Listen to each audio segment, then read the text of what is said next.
Hello and welcome to the Through the Pain podcast. This is a place for chronic pain and chronic illness warriors to dare, dance, and dream through the pain.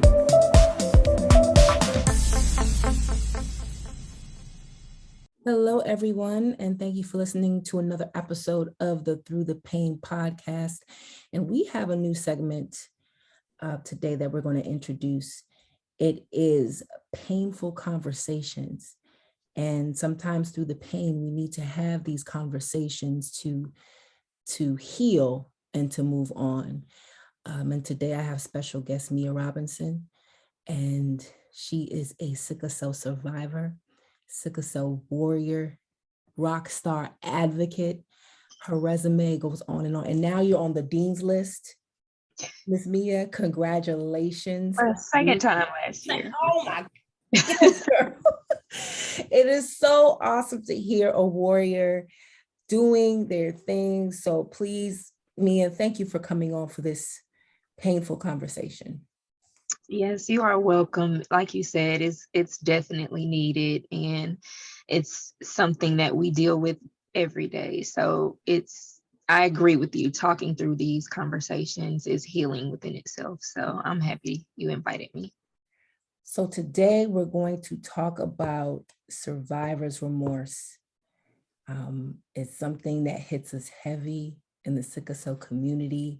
We see our fallen warriors fall by the wayside. They fight with us. They advocate with us. They fight so diligently, and they do tremendous things. Our peers, our mentors, and even our mentees go too soon because of this debilitating and devastating disease. 2020 and 2021 those 2 years were not just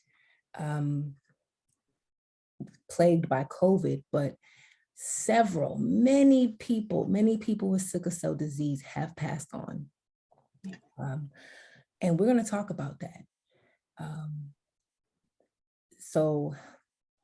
it's a touchy topic, but this 2021, I lost my mentee,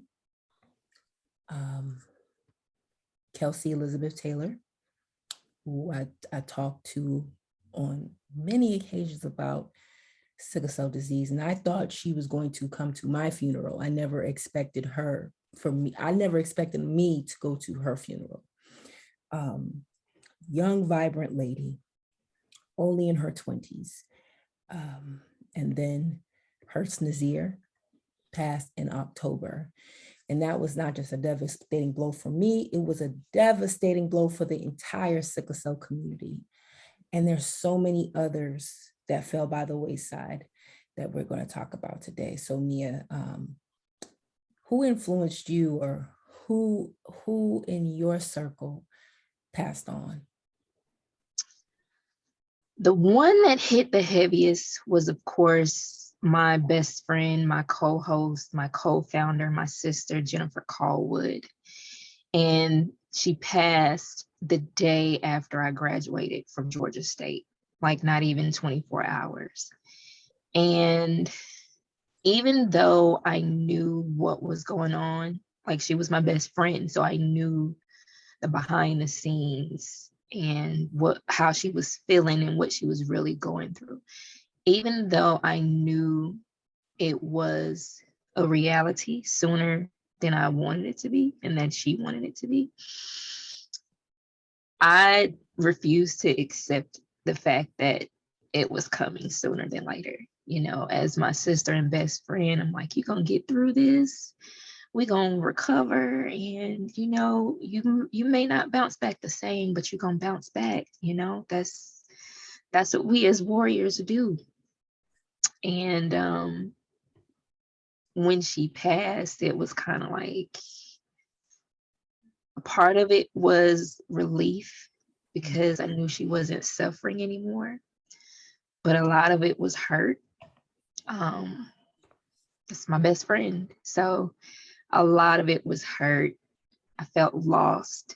I felt, well, I can't even say felt, I still feel in some instances lost, a little lonely, because my best friend.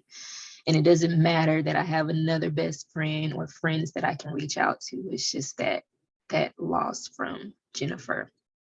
And even more recently, another young lady that I used to go to camp with, and we shared cabins with, she passed maybe like a week ago. These young women aren't even 40 yet. They would have been celebrating their 40th birthday this year. So it's rough. It's really rough. I think, yeah, rough is an understatement. But I think it hits heavy for us because we're so close to death too, and we don't even know it. Yeah. And I feel that it's harder after someone so close to us passes, of the same issue, the same affliction, and you're asking yourself, wait, why are we here? Why am I here? Why was I left? Why, and especially the younger sickle cell warriors that fall by the wayside, unfortunately. Oh my God. We try to figure out what their purpose was. Yeah. What their life meant. So how are you trying to grasp? Because even me talking about it right now, it's hard for me to grasp.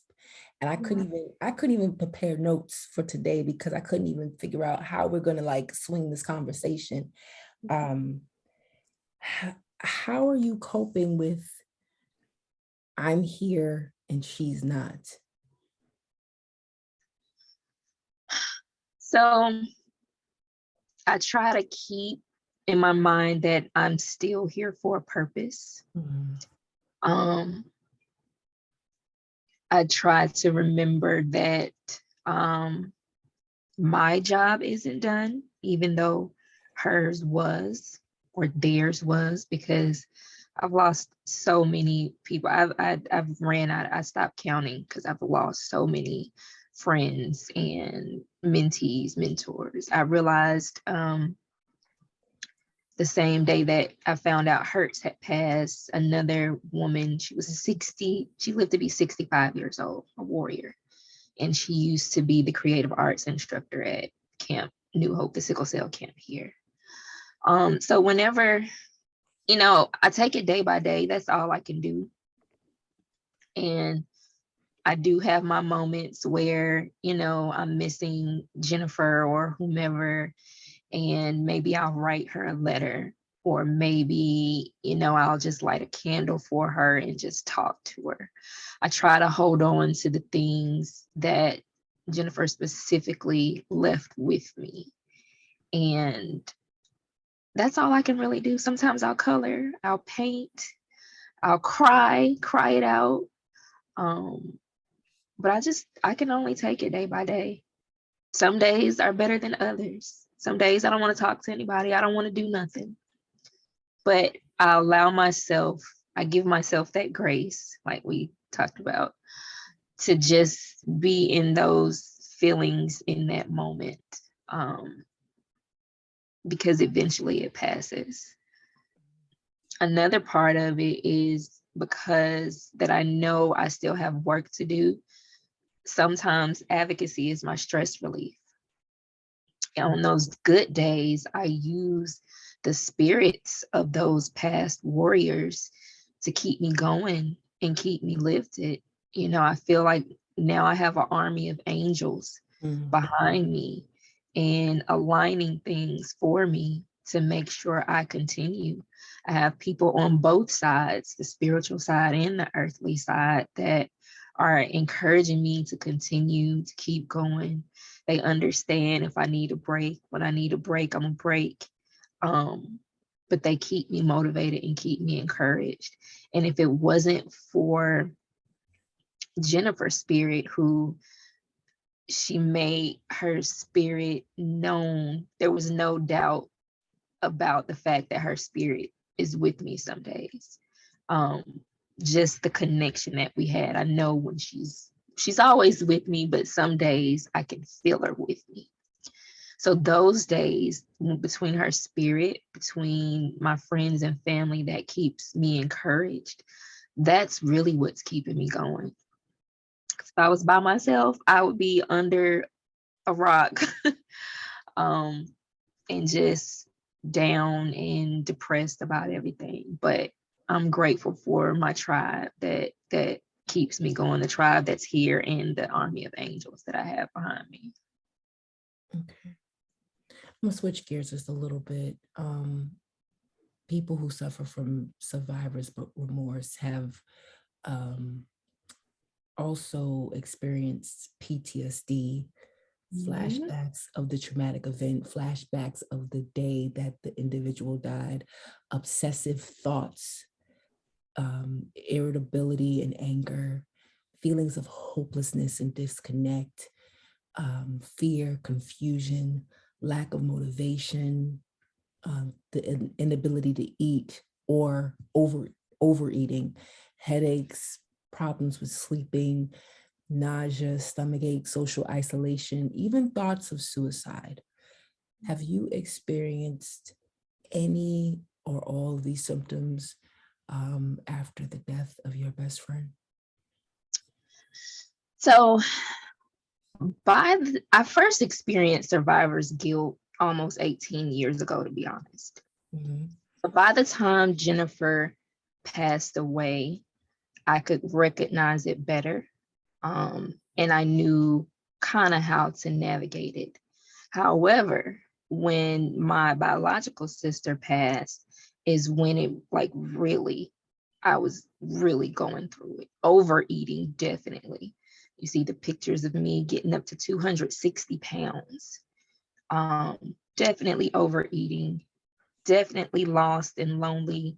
Why did he take her? And she was the healthy one. I'm the sickly one. Why am I still here?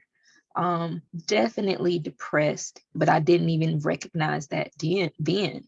I was dealing with my depression by eating. Mm-hmm. And that's how it showed up in me. I can't say that I've had suicidal thoughts, but I've definitely questioned my existence. Um, Again, why are they gone and I'm still here? I don't understand. So yes, I've experienced a lot of those emotions, and I still experience some of those emotions. After Jennifer passed, I went and got me some ice cream, some chocolate, I went into what I do best, is eating like crazy, and it wasn't necessarily the healthiest things, but that's where I went. I didn't care. I want my ice cream with chocolate and whatever else on it. But yes, I've definitely experienced a lot of those things, and not just from my sister's passing, but Jennifer. I lost the first friend to sickle cell disease when I was 20 years old. It was someone that I shared. We went to camp together, and I didn't understand it then. I just didn't understand it then. I, of course, did not have the knowledge of sickle cell that I have now. Then I didn't know, I just didn't understand at that time. But I Mm-hmm. lost my first friend to sickle cell when I was about 20. I've lost some of my little sisters that were my camp kids. Um, and it really always throws me for a loop. I'll be 39 this year, and I'm like, what? I'll be 39. When I hit 30, I celebrated big because my sister didn't get to see 30. Mm-hmm. And she would have been 30 the year that she passed. So, you know, dealing with that kind of helped me learn my purpose. so that I was lost and lonely for years, and it showed up in how I was eating. So, since I've gotten older, I think I've learned to kind of curb some of those things, or at least be mindful and recognize it when it's happening. But yes, I still deal with a lot of those feelings. So you spoke about recognizing what's happening and recognizing the signs. My question to you is, when you recognize the signs, who do you ask for? Who do you go to? Who do you ask for help? So, so recently, one of my good friends he's been checking on me all day and every day since Jennifer's passing, and I'm so appreciative of him. So he's one person that I can kind of vent to, not really vent, but just let it out and talk to. I had already made it a point for 2022 that I find a permanent counselor that I can see regularly, a permanent therapist. So of course, when Jennifer passed, I just picked it up like right away, because I did not want to wait until it was unbearable, before things became unbearable, before I started to see a therapist again. So between my good friend, my best friend that I've been friends with since 7th grade, a couple of my friends that were in the same group, Sickle Cell Sisterhood, with me and Jennifer, I can talk to them. Between those friends and the therapist, those are my go-to. So what's next for you? How are you going to move through survivor's guilt, and what's your plan for the future? Oh, that's a tough one, because a lot of me doesn't know how I'm going to continue. I just know I have to. As long as I have breath in my body, I know I have to continue. Continuing to be mindful of how I'm coping, because of the health issues aside from sickle cell that I deal with. I don't want to keep up any more damaging coping skills. So when I have my days when I just want to eat my emotions, I'm going to have that day. This is the time, or this is the day that I'm going to just deal with whatever. But tomorrow is another day, and we're going to go to sleep and wake up and approach it as a whole new day. I rely on the good memories that I've had with Jennifer specifically, or anyone that I've lost. I look at pictures, and for some people, that can be too much, but I can look at pictures. I still hear the sound of her voice. So it's little jokes that'll come to mind, or something that I feel like she would say, and I say it in her voice to myself, like as if she's speaking to me. That's what keeps me going. I'm going to continue to soar and fly despite everything that has gone on, despite all that I'm going through. I'll continue to soar. I know that for sure. How that's going to happen, I don't know right now. Only God knows. He has the best plan. I can plan things out how I want, but when God comes in and stirs things up, it might not go as I plan. So keeping him first, and just being connected in that way, however your audience or you decides to get that spiritual nourishment, that's a must. That's the only way to move through life, really, whether it's survivor's remorse, whether it's PTSD. And I know as warriors, we have a lot of PTSD. I honestly still see flashbacks of my sister when she was in the hospital. And she passed away giving birth to my niece who looks exactly like her. So it was especially when she was younger, it was hard for me to look at my niece because she looks just like her. And as she got older, she would say things that I would bug my sister about. And I'm like, Toya, is that really you? Or is this Debbie? So just holding on to those memories, loving on the people that are here and making sure that they know how much I love them and how much I care. And just holding on to that is how I plan to just push forward and continue to soar through everything. Mia, how can our audience find you and connect with you? You can find me on Facebook at Sickle Cell Awareness 365, on Instagram and Twitter at SCA 365, and also on YouTube, Sickle Cell Awareness 365. So either one of those platforms, you can find me. If you want to see some silly stuff, get your mind off of the crazy stuff, you can find me on TikTok. But yeah, for more sickle cell information about me, how I'm coping and everything, definitely follow me on Facebook, Instagram, or Twitter. One last question. What are you doing to cope through the pain? So I just told someone sometimes advocating is my stress relief. It's my stressor sometimes, and it's my stress relief, especially when it comes to the creativity. Some days I have my moments and just go in the basement and paint. I'll have my music playing. Those are my me days. I have my music playing. I don't really paint anything specific unless that's where the spirit leads me to do, or I'll color, or I'll write. Anything creative is my go-to to cope and to just, that's my outlet. So if it's rapping, writing some poetry, coloring, sketching, any of that, crafting, it's my go-to. That's how I deal.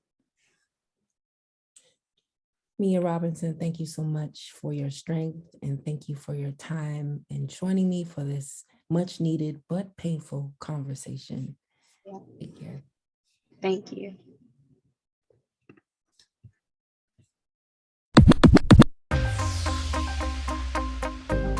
For tools, merchandise, and additional information, log on to our website, www.throughthepain.org. This has been a Public Praise Media production.